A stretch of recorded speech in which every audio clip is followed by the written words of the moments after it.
Good afternoon. President-elect Biden and I just met with a bipartisan group of Democratic and Republican governors. We talked about what we need to do to make free testing available for everyone, to make a free vaccine available for everyone, and to get this pandemic under control. Governors are elected by their states to take action in moments of crisis. They're the ones who go to the places and talk to the people who are hardest hit. And during this pandemic, they have been called on to make very difficult decisions about the health and safety of the people they represent, about opening schools, and about opening our economy responsibly. I have served in both state and local government, so I understand the critical role our governors play. And they will have partners in the White House starting on January 20th. Because as Governor Herbert said in our meeting, when the states are successful, the country is successful. So our message to our governors and to all of our nation's state and local leaders is simple. President-elect Biden and I will make sure you have the resources and support you need to save lives and help get our economy back on track. And we will also make sure that our federal, state, local, and tribal authorities are working closely together so we can tackle these challenges as effectively as possible. Because when it comes to this pandemic and the economic recovery, we are not Democrats or Republicans. We are Americans, and we will be there for one another. That's the kind of leadership the American people need and deserve, and it's the kind of leadership President-elect Biden and I will provide. And it is now my great honor to introduce President-elect Joe Biden.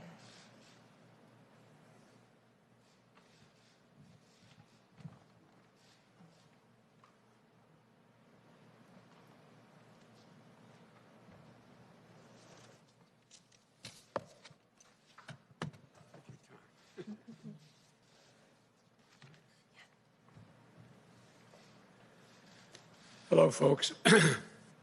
Good afternoon. Thanks for your patience. The Vice President-elect and I, as this was pointed out, have just concluded a video conference with the executive leadership of the National Governors Conference.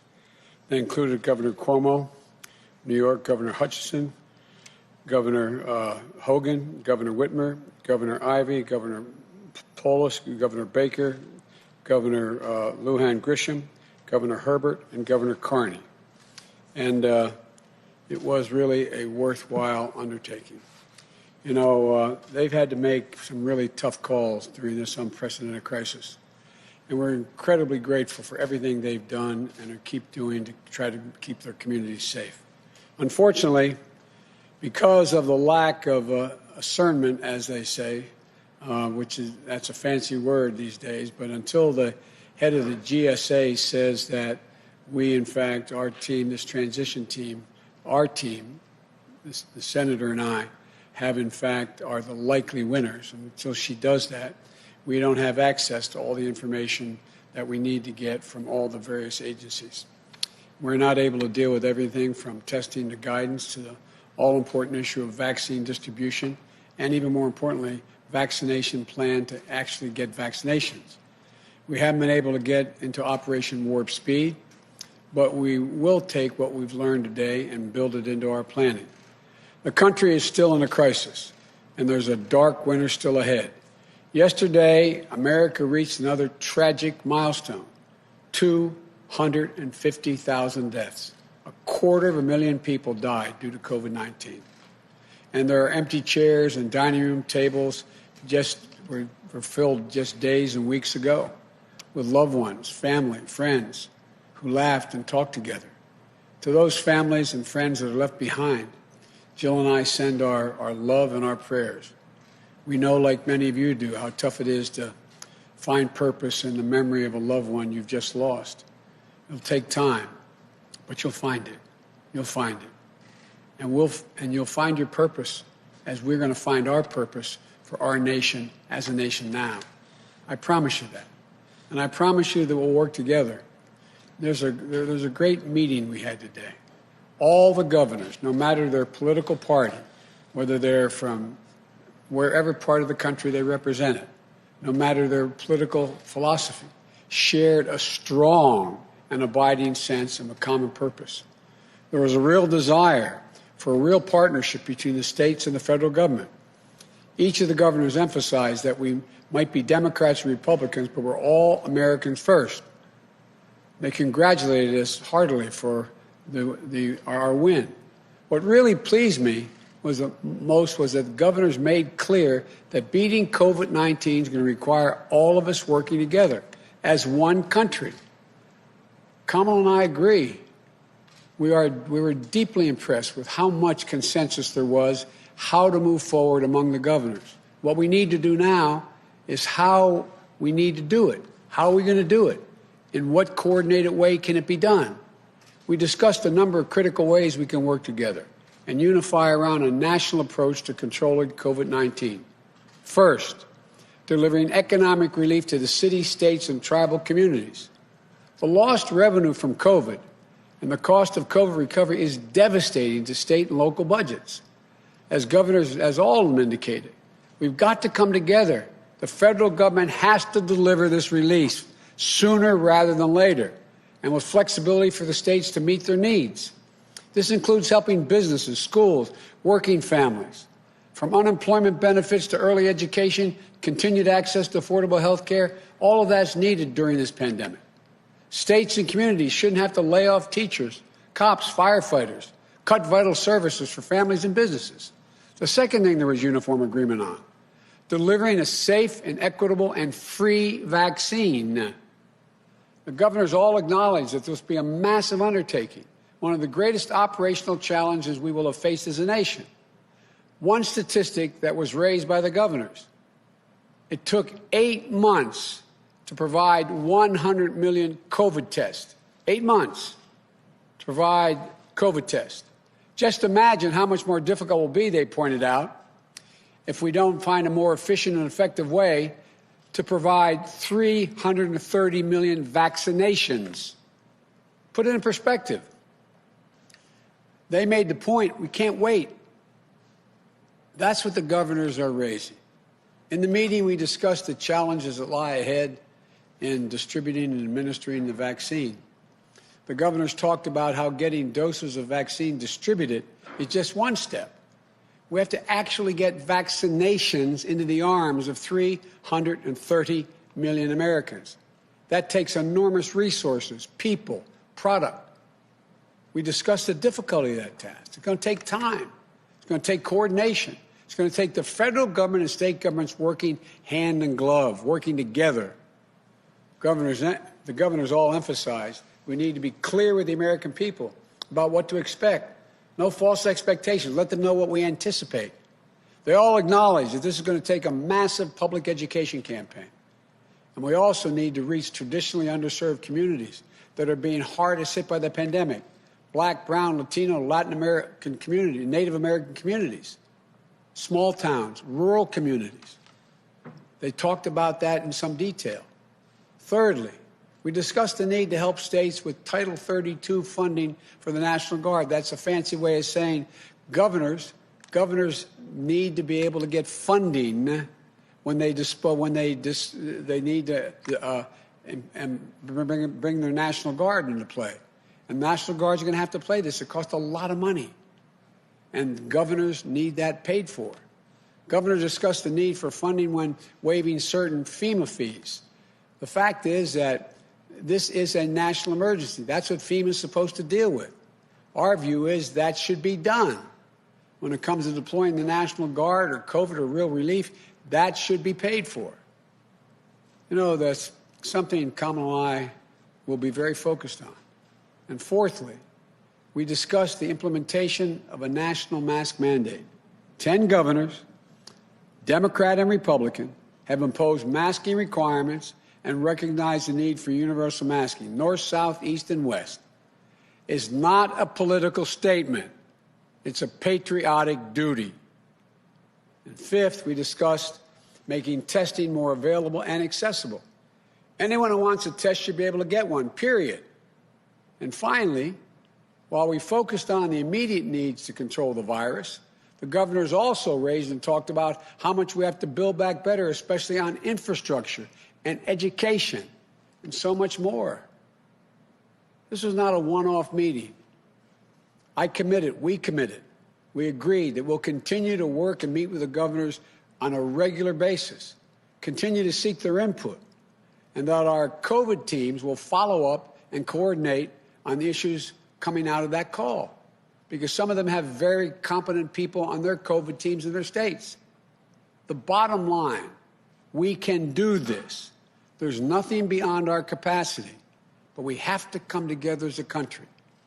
What this meeting, along with others we've had, reinforces, in my view, is the unity the country is looking for. They're looking for us to come together and deal with problems, most of which have no ideological basis for disagreement. That's what we have to do. That's what the governors talked about. It really was pleasing to hear them. I want to thank you all, and may God bless you all and those who lost someone. You're in our prayers. May God protect our troops. I'm happy to take a few questions, and my boss is going to tell me who that is.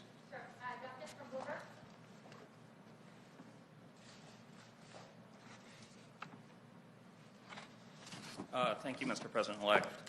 I know you mentioned the economic impact and talked a bit about the relief package you wanted, but I was wondering if we could talk about things that you'll be able to do just as president, or what will sort of govern your decision in terms of the economy. So I was wondering if I could ask what kind of framework you're thinking about as you decide about a Treasury Secretary going forward. Whether you would consider, you had said during the debates that you wanted to punish China over the way that they've been acting, whether that could include economic sanctions or tariffs towards China. And finally, do you think a strong dollar helps or hurts the U.S. as we're grappling with historic unemployment? Well, look, let me try to take it one at a time. You'll soon hear my choice for Treasury. I've made that decision. We've made that decision. And you'll hear that either just before or just after Thanksgiving, number one.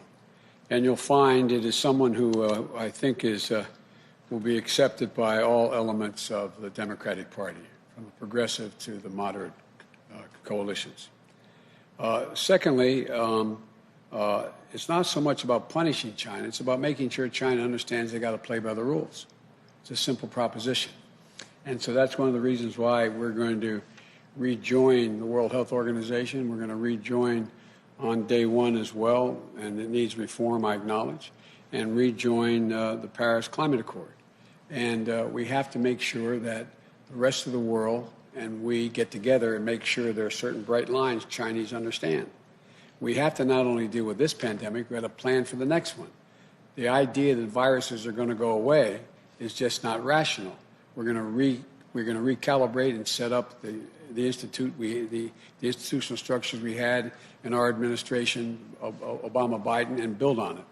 And what was your third question? It was about the dollar, sir, whether you think a strong dollar will help or hurt with unemployment, or generally just how you'd like the Federal Reserve to sort of approach the... Well, quite frankly, the way the Federal Reserve has been approaching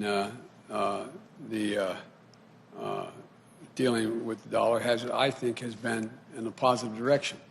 Our interest rates are as low as they have been in modern history, and I think that is a positive thing. It lends credence to the possibility of us being able to expend the money and deficit spend in order to be able to generate economic growth right off the bat. And so I think it's been positive so far. Thank you.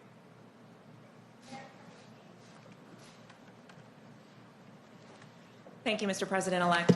You have said that if this transition doesn't get going, especially coordination on vaccine distribution, that lives will be lost. How many lives do you think are at risk here if this transition remains stalled? Well, look, you've heard the projections. The projections are that if nothing fundamentally changes between now and beginning of February, we're likely to lose up to total of 400,000 lives, another 150,000 lives. And so it's real. Whether it's that, it gets to 360, whatever it is, it's real. And there is no excuse not to share the data and let us begin to plan. Because on day one, it's going to take us time.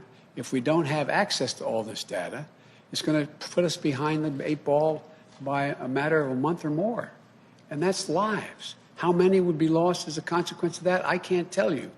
But the purpose here is to get, we talked a lot about with the governors about what the immediate needs are. We're going to employ the Defense Reconstruction Act to be able to go out there and dictate companies build and do following things. We need much more testing. We need much more masking. We need gloves. I asked them each to go, and I asked the National Governors Association through the Governor Cuomo and the ones on the line to let us know what their shortages are, what they anticipate. Because we're going to move on day one. That should be moved on now. But if it waits, it takes a long time to get this thing going. And when you take a step back and you look at the way the president is handling this, his refusal to concede, what do you think is really going on here? In your view, Mr. President-elect, what do you think the president is doing? What are Americans witnessing here? Let me choose my words here. I think they're witnessing incredible irresponsibility, incredibly damaging messages being sent to the rest of the world about how democracy functions. And I think it is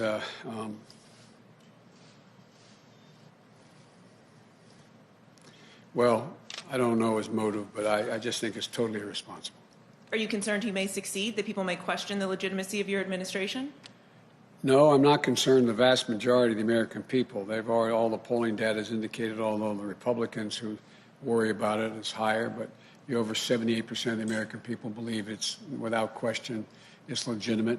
I just think it's, and I think most of the Republicans I've spoken to, including some of the governors, think this is debilitating. It's not a, it sends a horrible message about who we are as a country.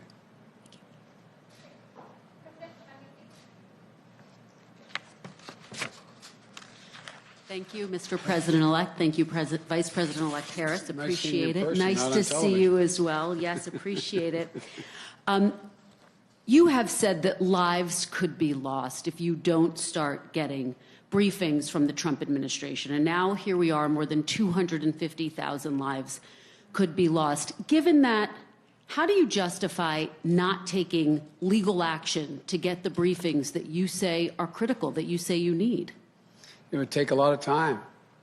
It would take time. It's not going to speed it up considerably, in my view. And in the meantime, I am hopeful that I'm going to be able to get cooperation from our Republican colleagues in the Senate and the House, as well as the governors, to build a consensus as to how we proceed when we do. But why not use every tool in your toolbox to get the information that you say you need to do your job and to do it effectively on day one? I'm making a judgment based on many years of experience in how to get things done with the opposition. Do you think you would win? My judgment is that we'll get further along by actually working with our Republican colleagues now, and because the time in which we would win would not materially change necessarily. But it's still an open question. It's an open question. It could change. So you haven't ruled it out? You haven't ruled out legal action against the Trump administration, against the GSA? We haven't ruled it out. Okay. And given the death toll now, more than 250,000 Americans who have now lost their lives, you have said that you would support a nationwide shutdown if scientists recommended it. You've spoken to scientists now. Everybody asks that question every single time I stand here. It was a hypothetical question. The answer was I would follow the science. I am not going to shut down the economy, period. I'm going to shut down the virus. That's what I'm going to shut down. So that's ruled out. I'll say it again. No national shutdown. No national shutdown. Because every region, every area, every community can be different. And so there's no circumstance which I can see would require a total national shutdown. I think that would be counterproductive. But there are constraints in which the degree to which businesses can be open. For example, it's one thing to say that you can have in a state that is there, where their infection rate is not as high, you can have a a gymnasium open. It's another thing to say it can only be open 4 hours a day with X number of people. The church I go to, my Catholic church, they don't allow more than 40% of the people to come into the church. Those are rational decisions. It's not shutting down everything. It's calibrating based on what the threat is. Thank you, Mr. Thank you. President-elect.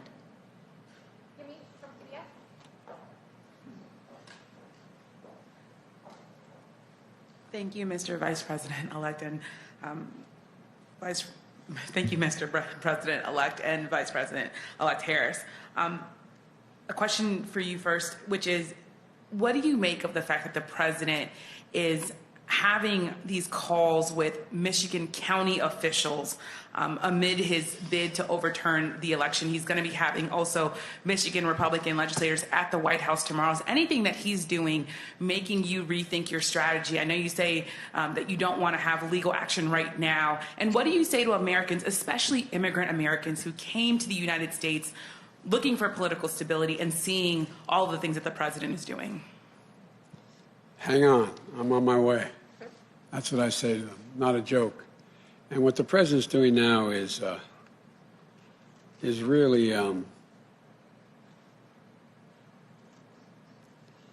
it's going to be another incident where he will go down in history as being one of the most irresponsible presidents in American history. It's just out of the, not even within the norm at all. There's questions whether it's even legal. But it's going to be interesting to see who shows up in this call to meet with the leadership. And this is going to, we've won Michigan. It's going to be certified. We're going to end up making clear that making clear that we won. And but it just, it's hard to fathom how this man thinks. And it's hard to fathom. I'm confident he knows he hasn't won and is not going to be able to win, and we're going to be sworn in on January 20th. And I just, but far from me to question his motive. It's just outrageous what he's doing. But as he ups the things that he's doing, calling officials, is it making you rethink your strategy at all? Is there anything that he would be doing that would make you say, okay, we really have to go to court now? Or are you still watching what he's doing and saying we can still kind of wait and see what happens?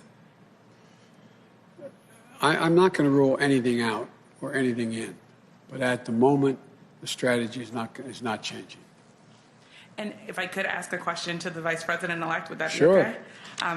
Vice President-elect Harris, you talked about your state experience. My question is there anything that you heard from governors today that made you specifically concerned about vulnerable populations, especially as I talk to Americans who say, I don't have the privilege to work from home. I don't have the privilege to social distance if I'm living in a house with multi-generations. Did you hear anything that concerns you specifically, and what can we do for them as a country?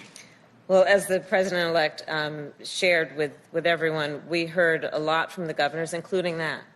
Including the concern that African Americans, Latinos, Native Americans, people who live in rural communities, people who, as groups of people, have historically been under-resourced and underserved.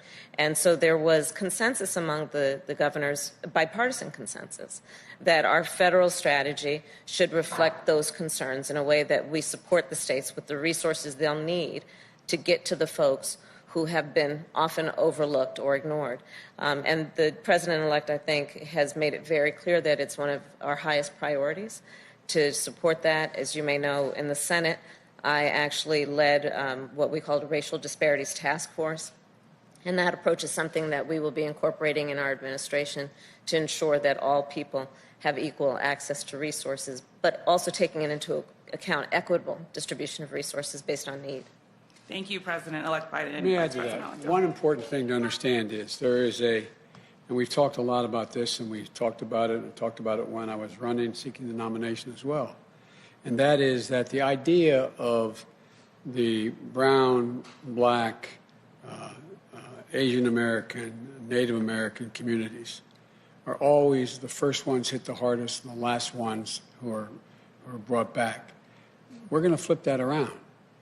It's going to be really important to determine priorities based upon access to the information that's available, access to everything from the vaccine to other opportunities to be able to deal with helping the country, part of the country that hurt the worst.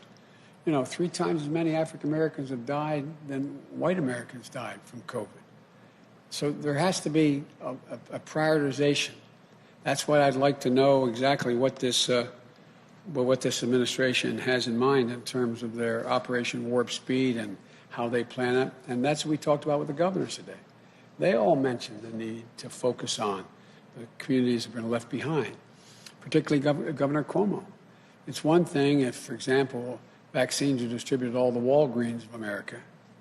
No criticism of Walgreens, but there's a lot of those facilities that aren't in rural communities and are not in poor communities, African American, Latino communities. So we've got to make sure there's access for them. Thank you so much. Okay, thank you. You have room for Bernie Sanders in your cabinet? I was wondering where you placed that.